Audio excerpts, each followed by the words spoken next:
Good afternoon, friends. I welcome you all to this important post-budget press conference today. At the outset, I would congratulate Honorable Union Finance Minister Srimati Nirmala Sitharaman ji for presenting a growth-oriented futuristic budget for the year 2023-24. I welcome you, ma'am, to this press conference. I also take this opportunity to welcome the Honorable Ministers of State, Sri Pankaj Chaudhary ji and Dr. Bhagwat Karaj ji. On this occasion, we also have with us Finance Secretary Expenditure, Dr. T.V. Somanathan, Secretary Economic Affairs, Sri Ajay Seth, Secretary Deepam, Sri Tuhin Kant Pandey, Secretary Revenue, Sri Sanjay Malhotra, Secretary Financial Services, Sri Vivek Joshi, Chief Economic Advisor, Sri V. Ananta Nageshwaran. I welcome you all to this press conference. Friends, first the Honorable Minister will give her opening remarks. Thereafter, we'll be taking questions from you. Before I request the Honorable Minister, I must request you all to please follow the norm of one organization, one person, one question, please. Don't club too many questions together. That will help us give opportunity to your friends. With this, I request Honorable Minister of Finance to proceed. Please begin the opening remarks.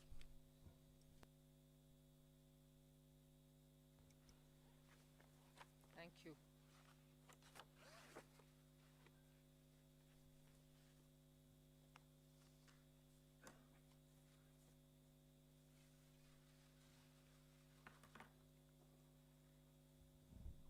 Good evening, and thank you for being here now after the budget has been laid on the table of the House.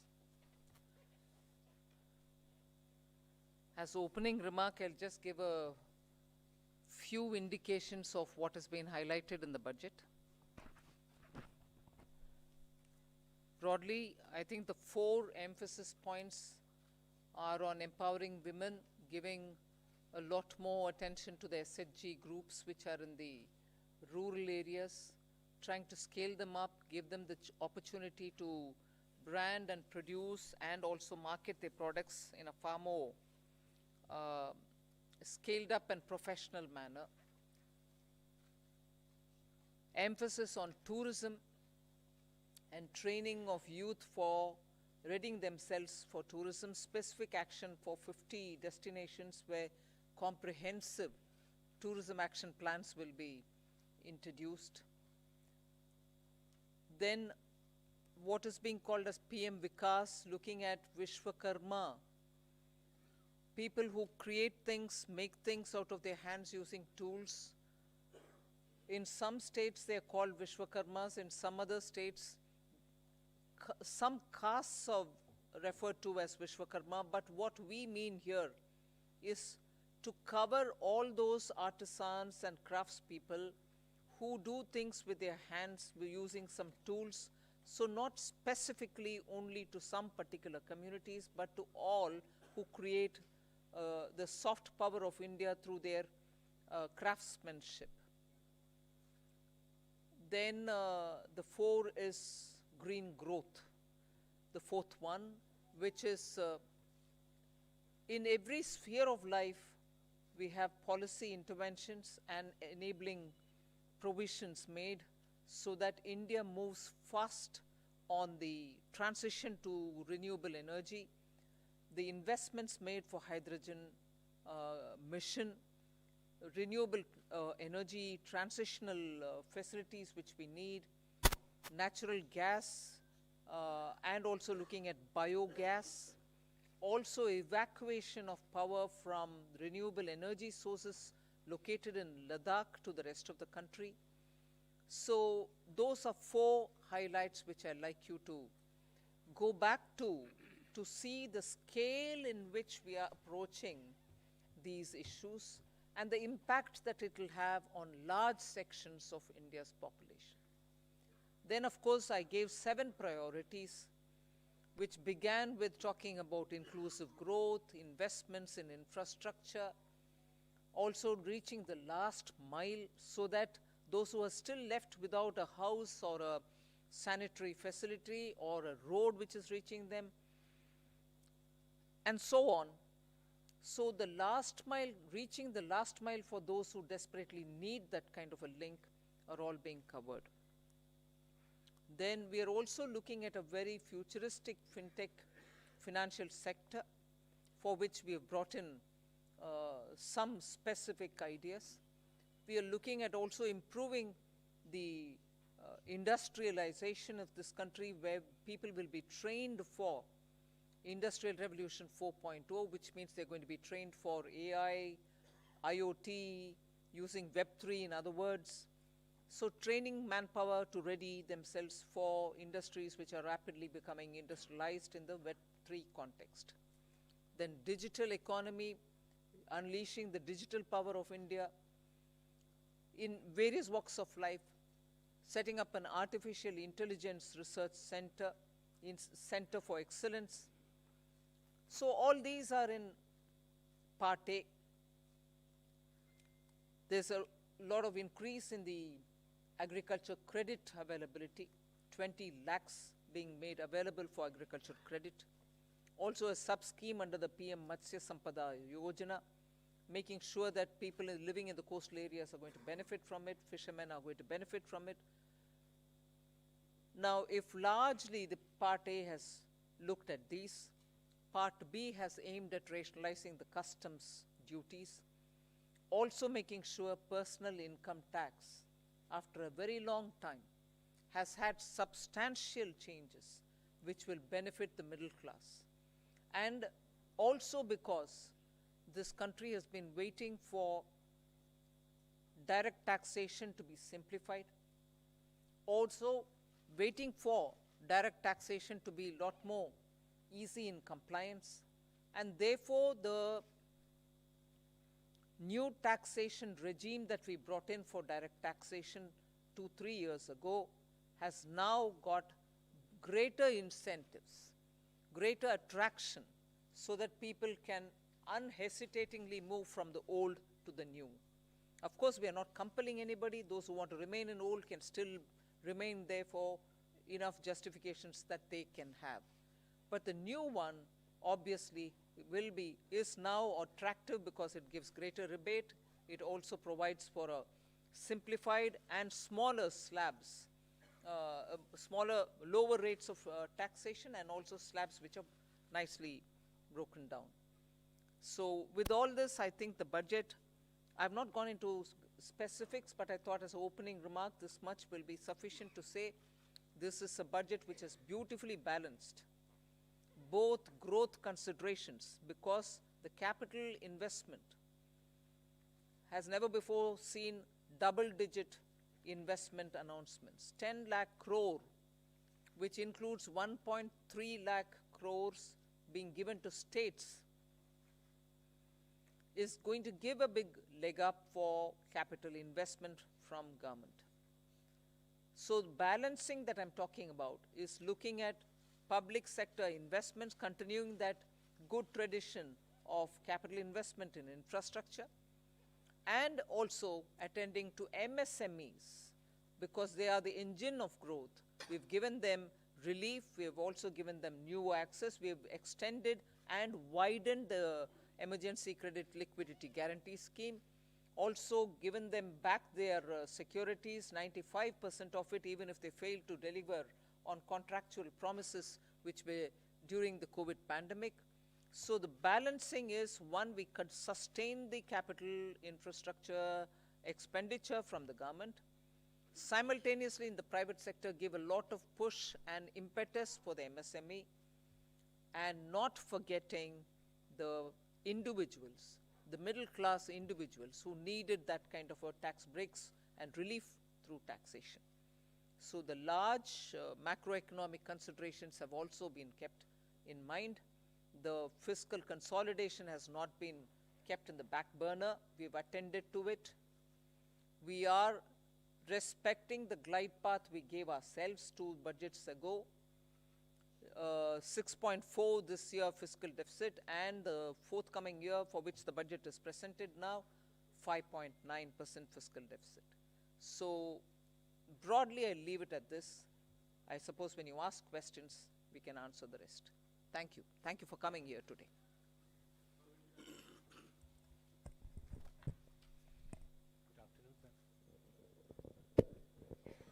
Good afternoon, ma'am. Shishir here from Hindu Business Line. Ma'am, my question is that when there is an announcement for 7 lakh rupees under new tax regime, that will no tax to be paid, and then you are talking about rejigging the new tax regime, does this mean that this is the end of exemptions for various incentives, exemptions for investment and savings? Well, I've already addressed this, I think. We want to make the new tax regime, which is without exemptions, attractive enough for people to think that this will be the best option. So make the compliance a burdensome exercise. If rates are so low, you're going to benefit net by gained farm would have resulted in probably net amount being the same. So we made this a lot more attractive. But if there are people who still think that being in the exemption regime, which is the old regime, benefits them, they're welcome to continue where they want. But yes, the ultimate attractive, and that is why we've come up with this. Ma'am, but in terms of capital expenditure, when you do that, does it actually trickle down to the people? Does it create jobs? I know you've been doing this for the last 2 years. Are you sure that this will really trigger people? You haven't really touched about it, but you have had the letter from RBI. We hope that it will be under the check of vote, answer to both these points.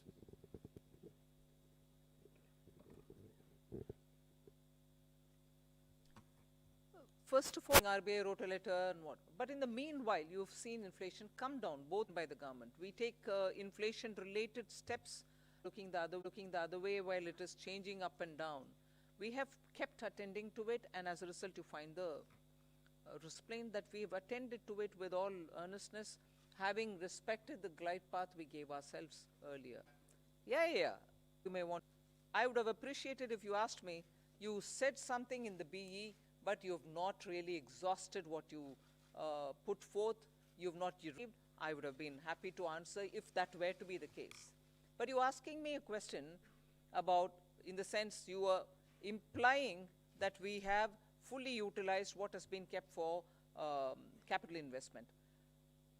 Therefore, it makes me feel odd that you're asking a question and money is utilized, and that it is utilized is coming through from the budget statement.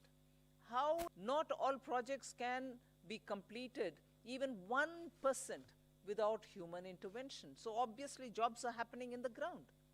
So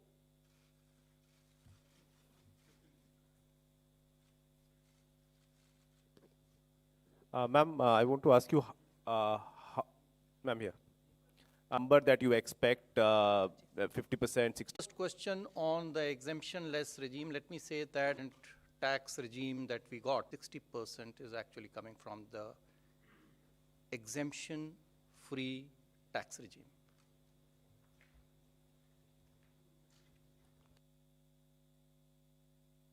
Individuals' data we will not have, but we are very hopeful that this particular scheme for individual taxpayers, the PIT, I think the majority would prefer. I mean, all of you, if you all do your own calculations, I think majority here would be now wanting to shift irrespective of their incomes and the deductions and exemptions that they claim.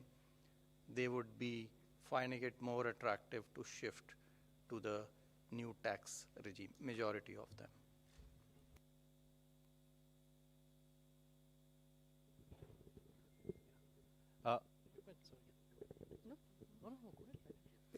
Ma'am, very good afternoon. Congratulations on a great budget. It's very clean, simple, nicely done. Ma'am, one quick question on CAPEX and one more on petroleum subsidy. Ma'am, your CAPEX for RE is lower actually in terms of the spend as of now. But the target is greatly stepped up for FY24. So what gives the confidence that it will be all utilized? That? CAPEX RE is lower, ma'am. 7.28 versus slightly lower. And a big jump for FY24. So what gives the government the confidence that all of it is going to be utilized and well spent? That's one, ma'am. And second, ma'am, on the petroleum front, the LPG subsidy has been kept pretty low. You had announced certain additional measures last year in May, along with the deep cuts in excise on petrol, diesel. So what happens to those announcements regarding LPG subsidy? They have not been rolled over. And plus, ma'am, there is a demand coming in from oil cores now after LPG losses that you have made good by giving them money.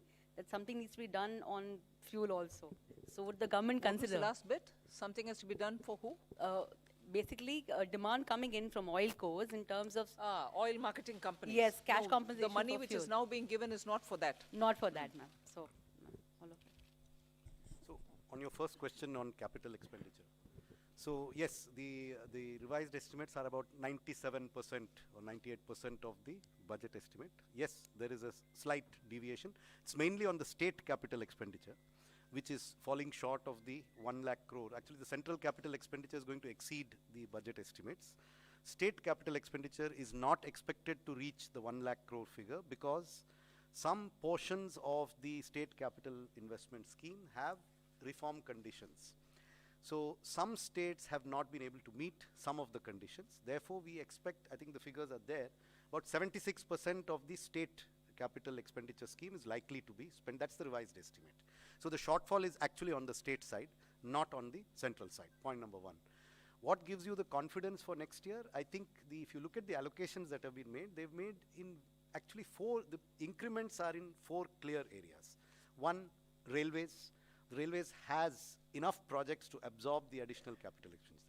The second is highways. They have adequate projects running to absorb this capital expenditure. The third is states, 30,000 crores. Now, yes, there will always be a challenge, but I think the states are gearing up now. This 2 years of this experiment has helped them to improve their spending capacity.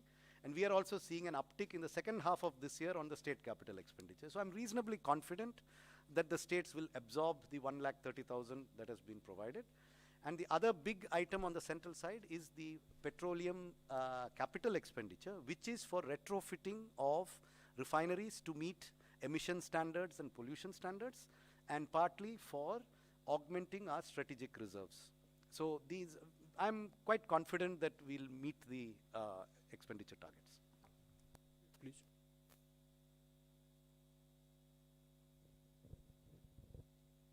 Tarun Sharma from Zee business. Ma'am, जो disinvestment का जो target है वो 65,000 से 50,000 किया है और next year का 51,000 किया है। तो मैम, इससे हम ये समझें कि जो दो गवर्नमेंट बैंक का जो प्राइवेटाइजेशन होना था और जो 2 इंश्योरेंस कंपनीज का जो प्राइवेटाइजेशन होना था वो अब 2024 के बाद ही संभव हो पाएगा, उससे पहले नहीं हो पाएगा, क्योंकि मैम जो टारगेट ये कर रहे हैं। दूसरा सवाल मेरा संजय सर से है।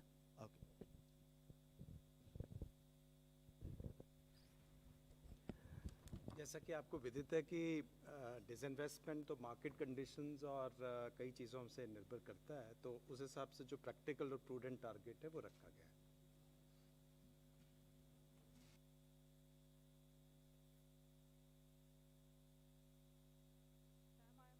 From the New Indian Express. Ma'am, what was the need to lower effective tax rate for high income group at this point in time?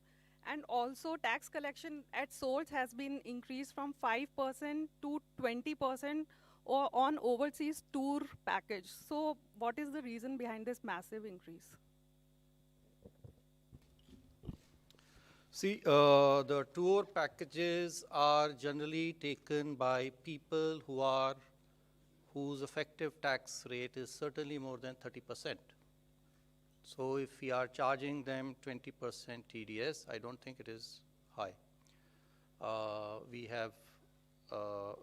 attempt always has been to charge TDS at more or less similar rates, if not exactly the same rates. So that answers your question number 1. Question number 2 on, I think you are referring perhaps to surcharge, which has been reduced. Well, our rates, the highest tax rates in our country were amongst the highest, even more than, some of the developed countries. And so, in any case, it was introduced as an interim measure, and so that has now been reduced, so that the effective tax rate, highest effective tax rate becomes 39%.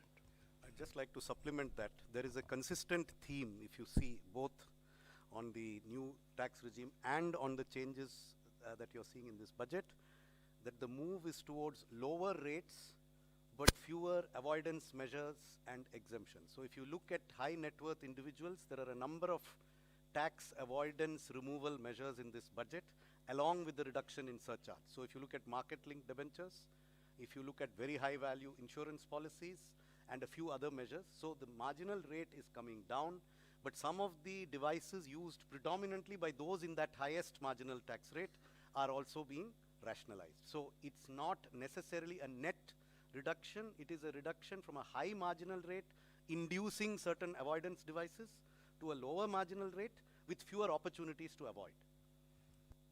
74, please.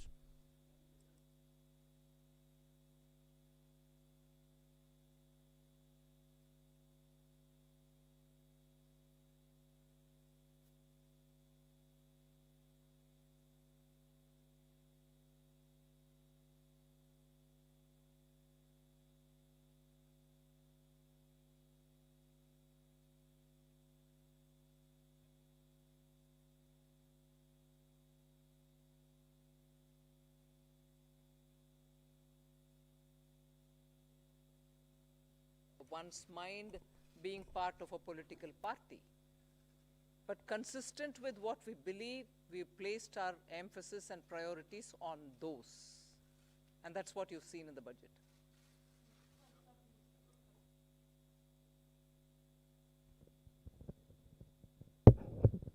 Madam मेरा सवाल है आपसे। मैं संजय शर्मा हूं लोकमत अखबार से। Madam आपके budget में विपक्ष की तरफ से कोई ज़्यादा प्रतिक्रिया नहीं है ये, लेकिन इस बजट से महिलाओं को काफ़ी उम्मीदें थी। घर की महिलाओं को जो महंगाई से पीड़ित थी, रसोई गैस के सिलेंडर के दुगने दामों से पीड़ित थी, कहीं ना कहीं आटे से लेकर के रोटी तक सारी चीज़ें महंगी हो गई है। तो क्या इससे आपको लगता है कि कुछ इसमें महंगाई पे भी फ़र्क पड़ेगा और घर की जो रोटी है, जो घर की जो रसोई का जो सामान है, उसमें इस बजट से कुछ फ़र्क पड़ेगा?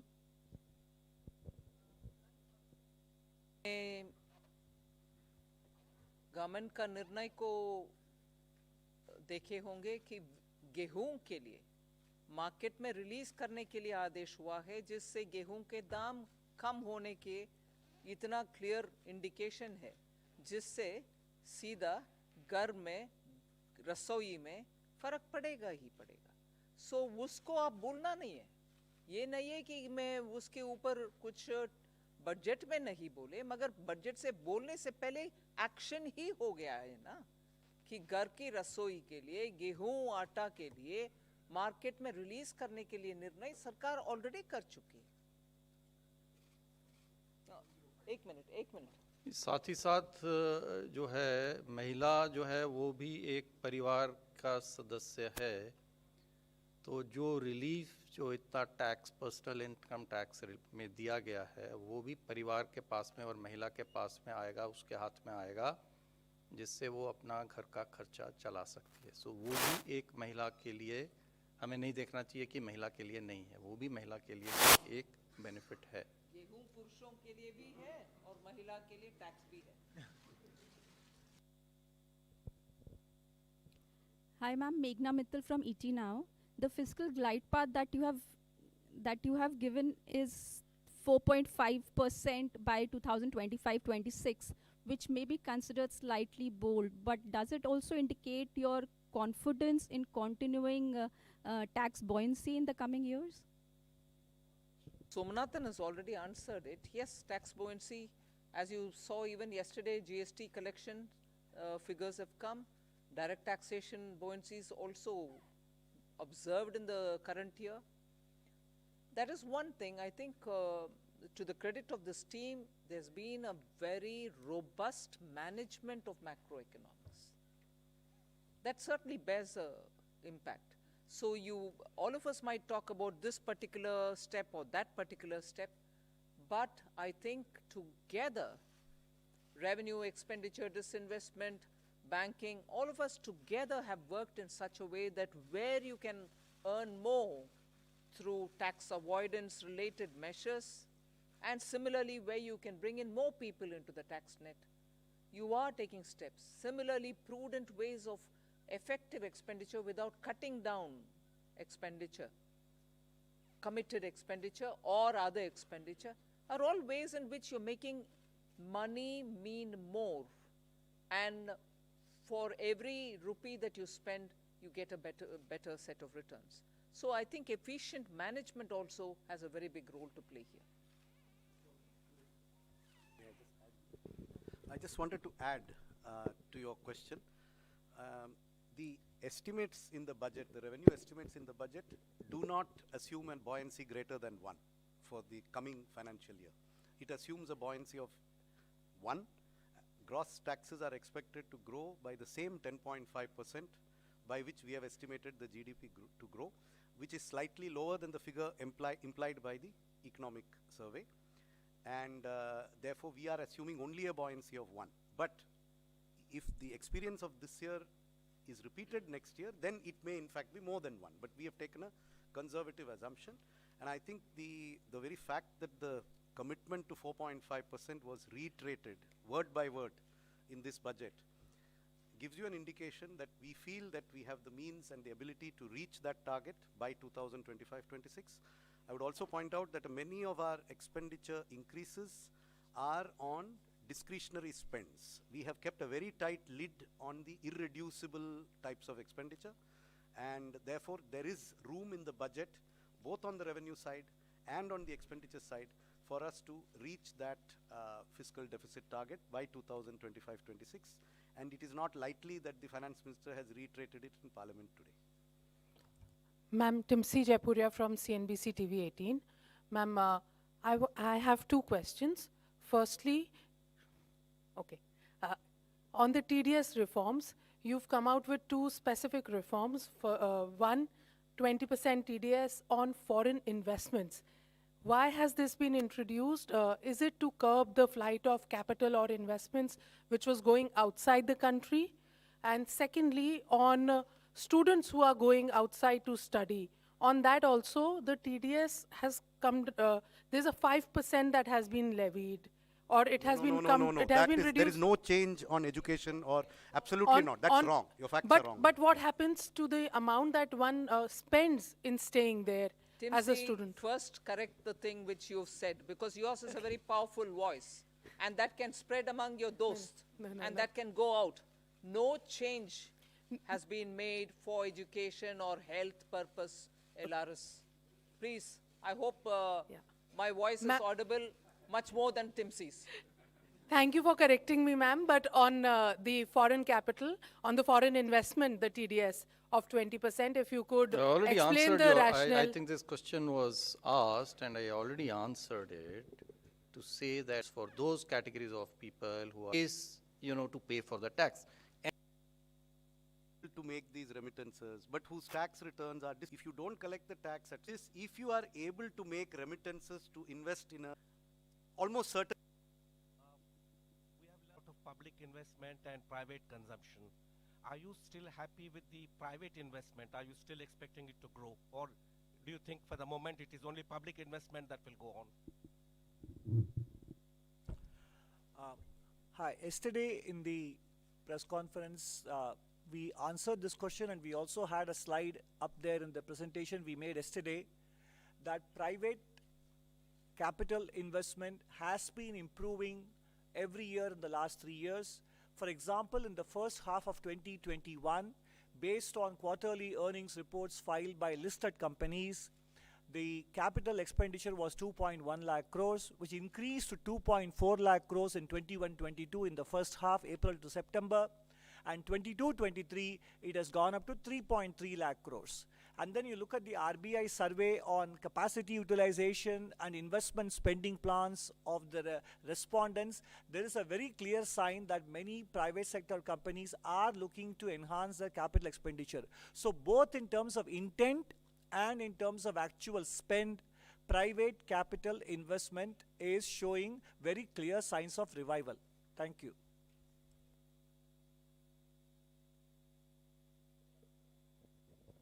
Ma'am, this is Ujjwal Narayan from Newsrise. Ma'am, this is your fifth budget, and when you started with in the first budget, you talk about India reaching to a 5 trillion economy by 2025. So just I wanted to know what is the situation, because yesterday CA has put forward another goal post of becoming a 7 trillion economy in next 7 years. So what is happening to that target? That is my simple question. Say, we are moving along to achieve our targets, both mine and his. We'll achieve, we'll achieve.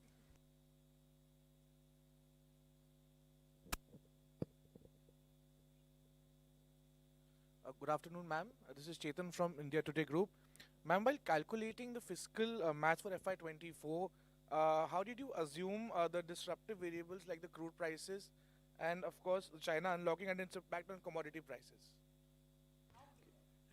What was the benchmark that you were thinking behind the This is a question that keeps coming every budget, and I keep giving you the same answer.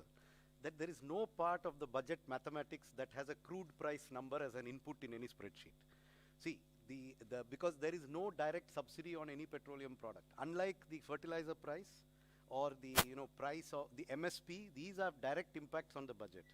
The petrol price would have an impact only if it triggers some major change in the tax system. Otherwise, the petrol, diesel, oil prices do not directly affect our budgeting. So it is not that there were days, maybe 10, 15 years ago, when there was a lot of subsidy on these commodities. At that time, a crude price assumption was inherent in the budget. Today, there is no inherent crude.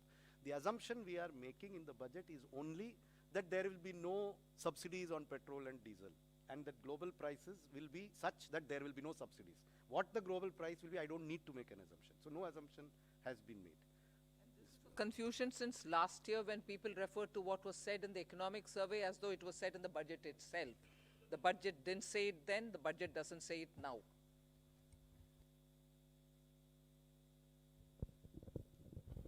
मैं आमिर हूँ news nation से। पहला सवाल तो ये कि जब शुरुआत हुई थी एक तरह से मोदी सरकार की, तो कहा था कि अर्थव्यवस्था को बेहतर करने के लिए कड़वे घूंट पीने पड़ेंगे और बहुत ही कड़े मेजर्स लिए गए स्टार्टिंग में। लेकिन आज ये देख रहे हैं कि सरकार ने कड़वे घूंट पिए हैं जनता को खुश देखने के लिए। तो क्या ये एक चुनावी बजट है, इसको मानती है? और पहला ये, दूसरा ये कि इनकम टैक्स में जिस तरह से जो छूट की सीमा है, जो पहला फेज़ है आपका जिसमें 7 लाख तक की छूट है, तो उसमें वो फेज़ आपको लगता है कि इससे राजस्व पर भार पड़ेगा? कितना भार पड़ेगा, कोई एस्टिमेट है इसमें? We have said it in the budget speech itself as to what is the net revenue foregone. उसका घोषणा ही कर चुके हैं हम, हिडन नहीं रखे। So वो आ गया है 35,000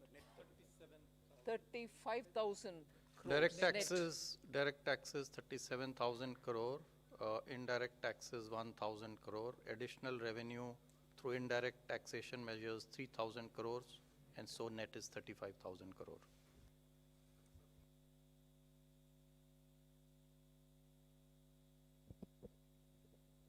This is Anuradha from Economic Times. In your budget speech, ma'am, you spoke about the review of financial sector regulators. So can you elaborate a little bit more on that? Something?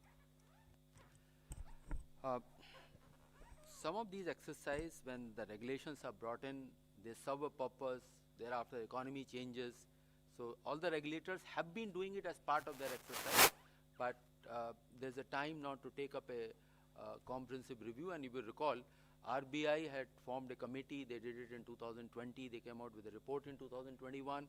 That is an ongoing process, and other regulators also will travel in that direction, that their regulations are what the economy needs today, whatever tweaking is required, they will take up that steps. There's their own review, not by them.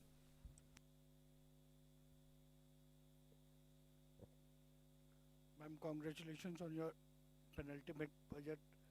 And ma'am, am I audible, ma'am?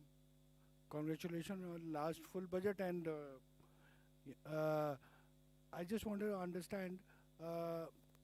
You have mentioned, alluded to Banking Regulation Act Amendment and Banking Companies Act Amendment. Is it an indication that this year we'll see privatization on that front, public sector banking front? And if you could also throw some light on what kind of amendment it will undertake, apart from, allowing public sector bank for privatization. These measures are for improving the governance of the boards and then investors protection, etc. These are not to do with any disinvestment or the privatization measures. These are the different set of measures. Over a period of time, the things have changed, and the Banking Regulation Act also fall in line, or not fall in line, has to be aligned with the present day needs, what the directors are, who can be there, what their terms are going to be. So those kind of amendments are there. And one component, of course, is on the investors protection areas as well.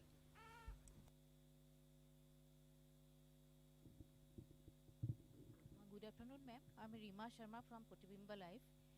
My question,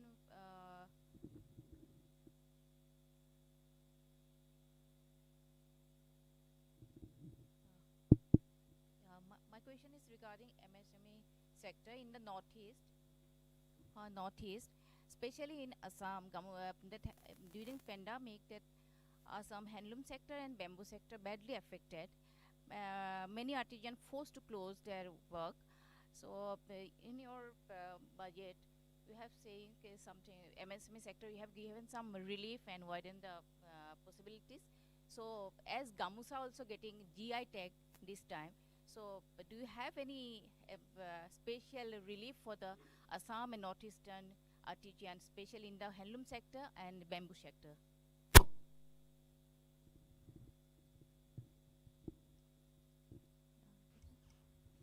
In the last year's budget itself, I think for sustaining livelihoods and also making sure that the Northeast livelihoods are attended to, we came up with a specific program called PM Divine for the development of Northeast. And that was executed through the Northeastern Council. So that program continues, and that will take care of livelihood related, whether it is in the weavers or in any other such community. But after getting the GI tag in the Gamusha, do you have any special package for the encourage to the handloom sector? So that is something which the state government will have to tag along with the existing programs, either through the handicrafts program, the artisan and other things that we're coming up with, for which the rules will come out. Either they can use it, or the textile ministries. I'm sure they can always find out from the textile ministry for GI tagged Gamusha. They can ask for a dispensation.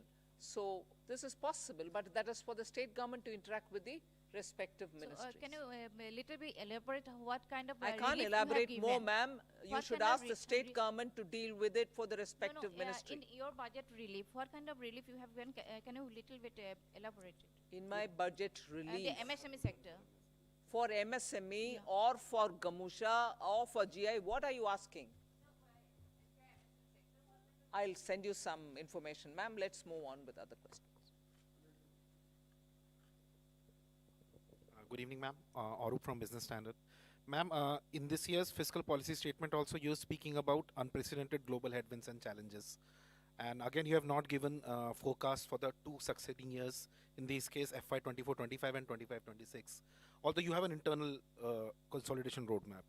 So are we going to see this as a new normal where you're not amending the FRBM Act again, and you're not giving two succeeding years forecast, but you will continue having an internal roadmap? Yeah. Yeah, but you're not amending for the third consecutive year, you're not amending the FRBM Act, and you're not giving two succeeding years targets. Yeah, but we have given a glide path, and we are every budget stating whether we are aligning with the glide path given or not, right? So that pandemic was the new normal for 2 years, hasn't it been?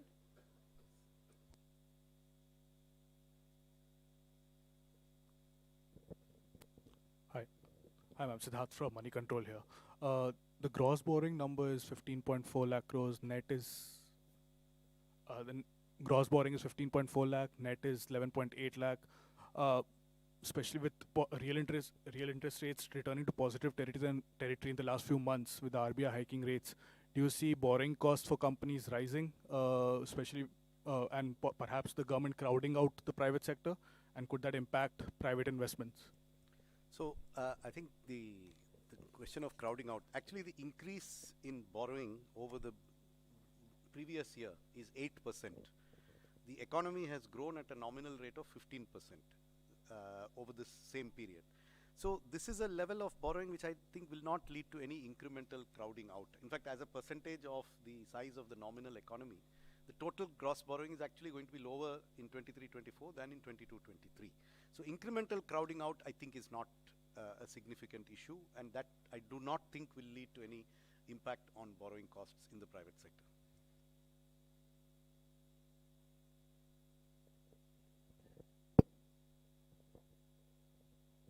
This is reiterating that point that the required borrowings for the next year are of the same order what they are in the current year.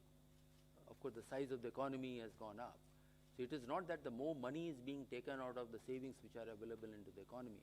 So we don't see that impacting because it is of the same order. And even if you go 2 years back and just increase by nominal rates, the net borrowings are of the same order.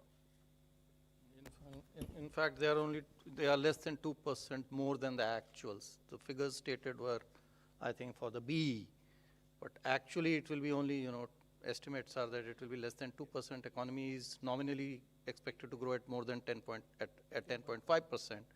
So, I mean, that should answer your question. Ma'am, Ishwarya Paliwal from India Today. Ma'am, opposition parties have been calling this Nil Batta Sannata not good enough budget. Your comments? Don't follow your Hindi. Would you say that again? Ma'am, they said not good enough.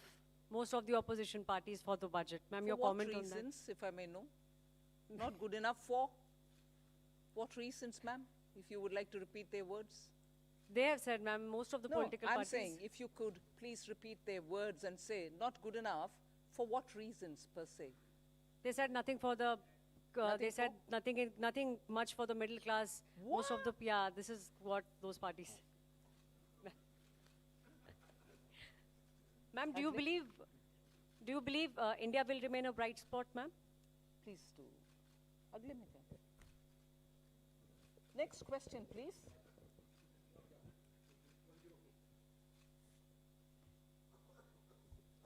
Ma'am, my name is Mukesh and I work for Newsrise. Just wanted to know, is there a component of green bonds in the... does it contain green bonds also? I mean, what would be the component of green bonds? Sovereign green bonds. Repeat your question, please. Interrupted me. So basically, in this overall gross borrowing that we have for the year, what component of that would be in form of green bonds? See, for the current year of $2 billion, one installment has already been done 1 week back, another one will be done a week later. So for the next, and the monies which we are going to raise now through these bonds, $2 billion, will be used for the projects which have been identified. And if those projects require in the pipeline that they require more money, then we will raise money through the green bonds, but that will be part of the overall borrowings which have been suggested. Pardon? There is no target for green bonds for next year. It is something which will evolve as the year goes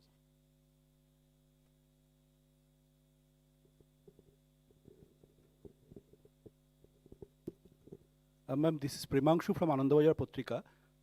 You have said that your capital expenditure has reached 10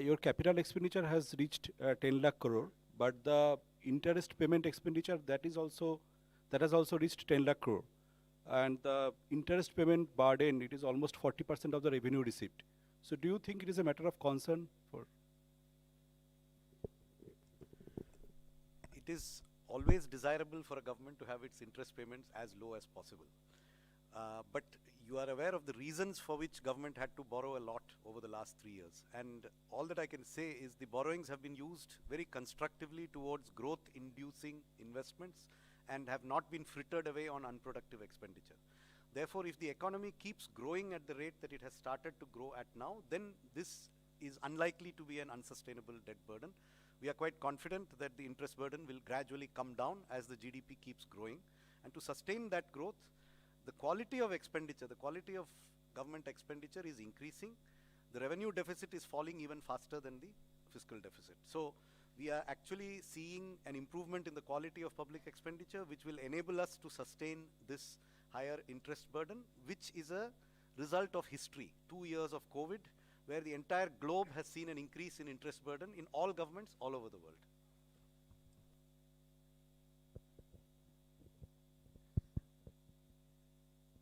Good afternoon, ma'am. This is Karishma here from Business Today Television. Congratulations to you and everybody for yet another successful budget. Ma'am, you did talk about simplification of the tax regime. So my question is on the capital gains tax regime that was also expected. It was not a part of the budget announcement, but it's expected that a simplification could be done in the coming months. Is that something on the cards? And also, ma'am, secondly, no big bang announcements on cryptocurrency in this budget. What is the kind of update with the consultation paper that had to be submitted also to the FSDC? For your question, first question, I have no answer because it's your expectation. You kept about it for the last few months and then you want me to answer on that? Oh, have they been? They've not told me about it. No.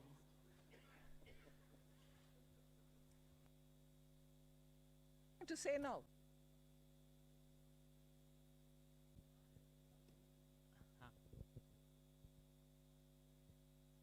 Ma'am मैं आलोक CNBC आवाज़ से हूँ sir. Ma'am मेरा सवाल ये है कि जो TDS को लेकर क्लैरिफिकेशन आई हैं और उसमें ख़ास तौर से जो 10,000 का जो थ्रेशोल्ड लिमिट है कई सारी चीज़ों पर ख़त्म कर दिया गया है, ख़ास तौर से ऑनलाइन गेमिंग को लेकर।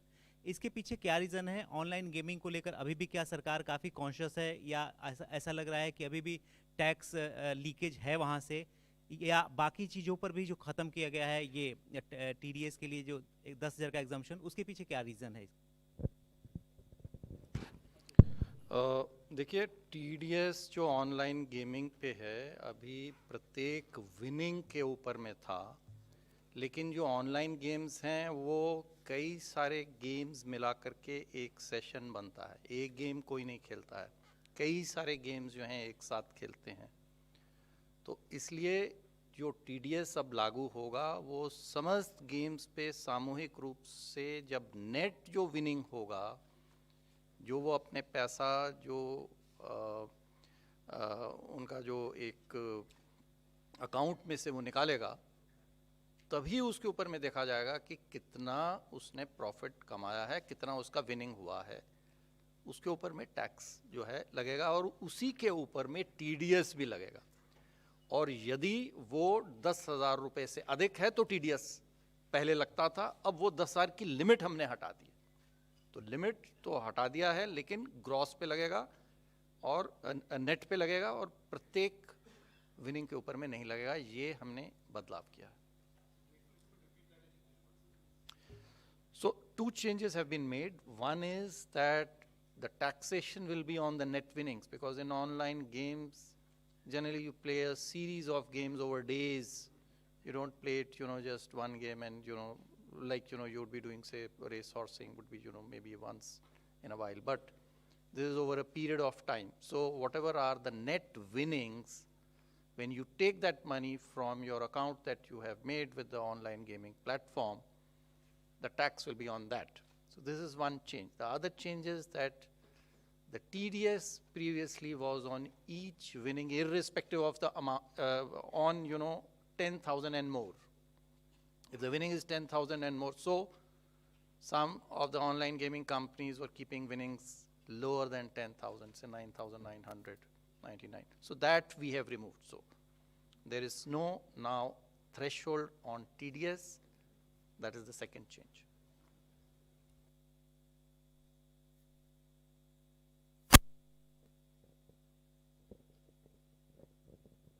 Hi, ma'am. This is Priyashmita from Informist Media. Ma'am, I wanted to know that there has been an upward revision in the small savings estimates for FY23. However, data suggests that there is a shortfall. So how do you plan to achieve it? Yeah, it's a good question, and I mean it shows good awareness of our numbers. I'm happy to see people read our deep statements with so much attention. It is a good question. What I can say is the market borrowing number is completely firm. That will not change.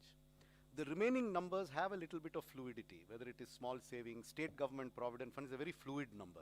See, because if state governments change that number, it affects the overall balance of our funding plans. The market borrowing number is firm. The small savings number there is traditionally a seasonality where a lot of small savings comes in the last quarter because people plan their taxes in the month of February and March. So there is usually an upsurge. Will it reach this number or not? You see, these numbers are subject to a number of assumptions. But we are confident that in aggregate, the other sources except market borrowing, the aggregate of them will be close to what we have estimated. And therefore, I don't think this will have any impact on markets. Now, in terms of small savings, again, the date from which these new schemes come into operation is yet to be decided. So there are a number of factors on which the small savings number could fluctuate. But I repeat, it will not affect the market borrowing numbers. No, she's talking about FY 22-23 is my impression. Current financial year. Yes, I'm also talking about that. Again, the next year, 14 months before the end of the year, I cannot be firm on next year's numbers, but they are as firm as we can make them 14 months ahead of time.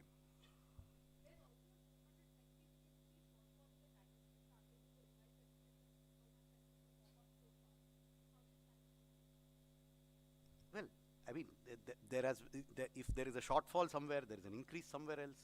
We have shown you all the numbers as to how we meet the deficit of this year. How is it going to be funded? I have the statement, you have the statement too, since you've obviously read it, so I don't need to tell you.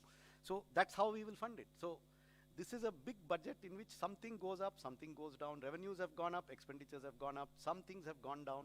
But in aggregate, as I said, we are confident of being within our market borrowing numbers. We are confident that the deficit that we have projected for the revised estimate is reasonable and will not be exceeded significantly. It will not be exceeded significantly. Beyond that, I cannot give you a pinpoint. You cannot land a Boeing 747 on a helipad. So, it's a huge thing. There will be minor, fluctuations here and there. But at a macro level, our numbers are good. I'm confident about us.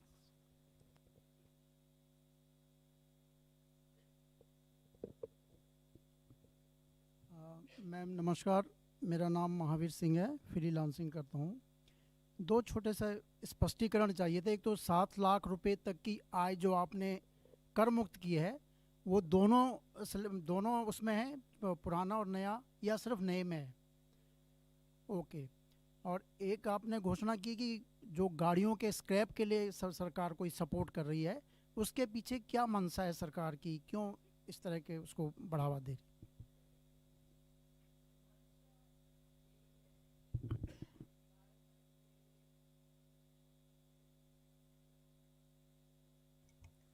मंशा यही है कि environment के लिए पुराना गाड़ी को हटाना चाहिए, मगर वैसे बिना इंसेंटिव हटाना भी मुश्किल है, क्योंकि लोगों को लगेगा कि हटाने में से मुझे क्या फ़ायदा है।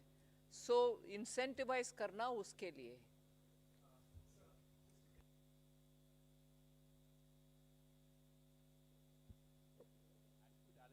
Scrapping of vehicles and replacement of vehicles as well. What is the kind of outlay that will be there and that we'll see in the coming fiscal? See, there are two parts to it.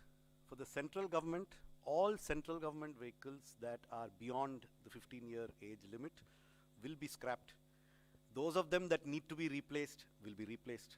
This money is provided for in different departmental budgets because it is not a macro number that is planned centrally. The number is significant. It exceeds 1,000 crores. What it exactly is, I also don't know. I'd have to add it up from several books. For state governments, we are making this part of the scheme for state capital investment. If they need to replace old state government vehicles, then that support will come from this scheme. And they have to meet certain conditions on meeting the national scrapping policy. The aim is to get rid of polluting old vehicles in the government sector.